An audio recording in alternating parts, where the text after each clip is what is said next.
Hey guys, it's Victoria, and today I'm bringing you a little bit of a different video.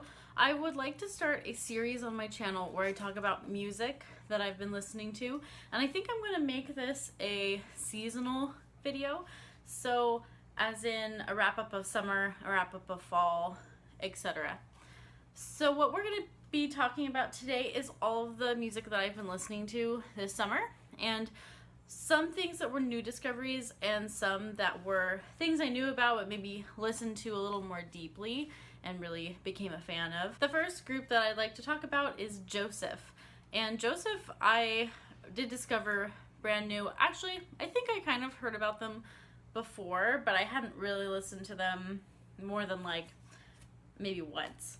So Joseph is amazing, and I'm so glad that I discovered them. They are a trio of sisters, and actually one of the sisters was kind of the instigator for it, and then I guess she tried to do her own solo thing, and then she decided, hey, I should have my sisters in on this too, because apparently all three of them are immensely talented. They have a really beautiful folky sound with really close harmonies, very smart writing, very smart lyrics, and just really interesting compositions. I would love to take a songwriting class from them because I'm just like enthralled by every song that they write. The next group that I discovered was totally by accident. I'm a really big Dream Theater fan. My husband and I, we kind of met that way and bonded over it, and our first date was actually a Dream Theater concert, if you're familiar with that group. It's a progressive metal group and more also like prog rock too, but just really cool stuff. Anyways, I better tie this back to the band that I'm trying to tell you about so that it makes an iota of sense. The amazing band that I happened upon is called Sons of Apollo. So the band consists of Mike Portnoy, who is an ex-member of Dream Theater, hence how I discovered Sons of Apollo. Also former Dream Theater member Derek Sherinian, who was their previous keyboardist before Jordan Rudess took over for Dream Theater's keyboards. Also Billy Sheehan from Winery Dogs. I'm not familiar with him as well, and I may have pronounced his name wrong also. Also Ron Thal, who is an ex-member of Guns N' Roses, and then finally Jeff Soto, who is an ex-member of Journey. So you have all of these amazing ex-members of bands, and the bands that they were a part of were huge, and then they decided to come together and make their own band called Sons of Apollo, and they are incredible. Seriously, amazing technical skills, like mind-blowing technical skills, great songwriting, just really impressive compositions, like, you know, 10-15 minute epics. I am completely in love with Sons of Apollo. It is a super group, no doubt. The next group that I have to talk about is Lydian Collective. Lydian Collective I randomly fell upon because of Spotify. You know how Spotify offers you different bands based on things that you've been listening to? Well, Lydian Collective was on one of those playlists that Spotify automatically makes for you, which I love those playlists most of the time. Sometimes it's totally off and I'm like, ugh, no, Spotify, I thought you knew me. And then every once in a while Spotify will show me a group that I'm like, wow, how had I never heard of them before? I'm obsessed now. And it was Lydian Collective for me. It looks like they have a fairly small following right now. They're a jazz fusion group of sorts, really creative and smart, and they're London based. Basically they're 4 really highly trained jazz musicians who are all graduates of this conservatory or that conservatory, and again they came together and made a supergroup. I'm a fan of the supergroups. So Lydian Collective, a little off the beaten path if you're not used to listening to jazz music. If you really want to expand your horizons, I recommend Lydian Collective. The next group that I discovered was Juice, and I think actually I listened to them maybe a few years ago or a year ago, something like that. And again, I just listened to maybe one track and I was like, ah, it's okay. And then I rediscovered them recently, and I really like them. I really like them a lot. They are 7 guys. They have sort of a Boys to Men kind of vocal sound. They're a mixture of R&B, a little bit of rock, mostly I would say R&B, hip hop. but more on like the pop side of R&B. One of their members is a rock violinist, so he adds sort of a special flair to their sound. There's almost in every other track there is a rock violin solo, which is fun. Very catchy, singable tunes. Again, very pop, sort of pop R&B.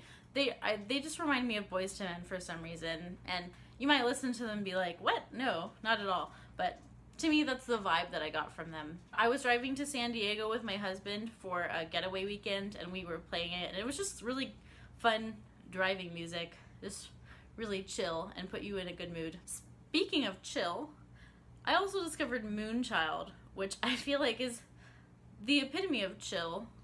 A lot of their songs have kind of the same feel, and that's both a good thing and then slightly maybe a complaint on my part, but it's really interesting stuff. It's not boring by any means.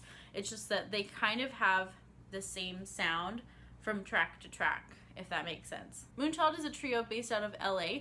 They're actually all USC grads. Well, actually, I'm not sure if they graduated. I know they met at USC. They're very much a cross between like mellow jazz and R&B.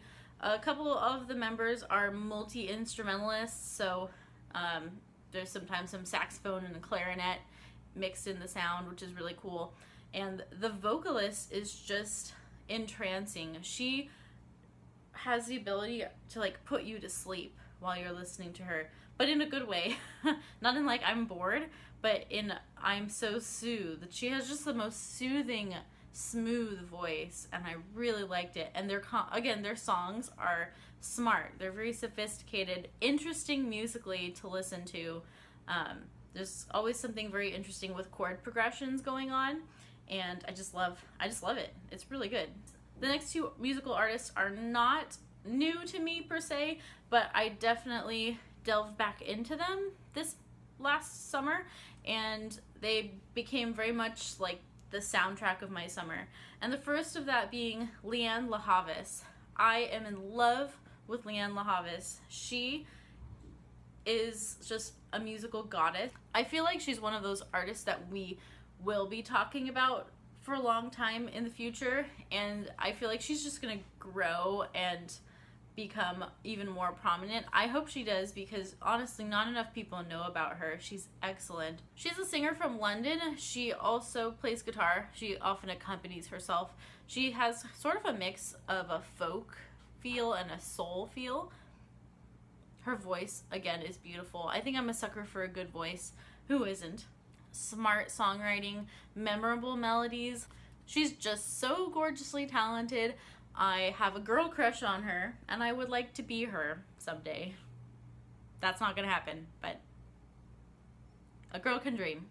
And finally, the last group that I listened to a lot this summer was Pentatonics. And if you haven't heard of Pentatonics, what rock have you been living under? Go listen to them right now. They're incredible. Most people, I feel like, have heard about them if you are interested in music in any way, but maybe not. I don't want to assume. I shouldn't assume. They are an a cappella group. They got famous on that TV show. Oh gosh.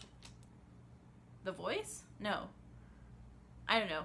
There was some TV show about a cappella groups, and that's where they got their fame. That's where they got their start. I've been a long time Pentatonics fan. I've been following them since the beginning. I just think they are something special. The reason that I started listening to them again was because I went to their concert in Irvine. It was a really fun concert. I really enjoyed it. They are so incredibly talented with their musical abilities that I don't think in their concerts they need to be having the flashy lights and the dancing around stage and the costume changes and all the hoopla that goes around a concert. And they were dancing so much. They were obviously are really talented, but when there was a lot of movement on the stage and they were like dancing and doing a bunch of crazy choreography, their vocals suffered live, and that happens. You can't sustain great vocal quality when you're dancing around like a maniac, right? I mean, most of us can't. Normal people generally can't. Not to say that they weren't fabulous live. They were. I personally would have liked to see them a little more vocally focused rather than like stage presence, give us a show with lots of fancy things and dancing and fancy lights. That's just me though. It was a great tour. Not knocking on them at all. Anyways, go check out Pentatonics. They're wonderful. I will follow them for the rest of my life as long as they make music, and please never stop. Please never break up, Pentatonics. And there we have it. Those are all the groups that I was obsessed with this summer, and I'm sure I will continue to be obsessed with them. Let me know down in the comments, what have you been listening to lately? What are your summer tunes? What was your summer soundtrack like this year? I would love to know. Be sure to subscribe if you're new, and if you're not new, welcome back. Thank you so much for watching my videos. I hope you're having a great day, week, month, wherever you are in the world, and I will see you next time. Bye!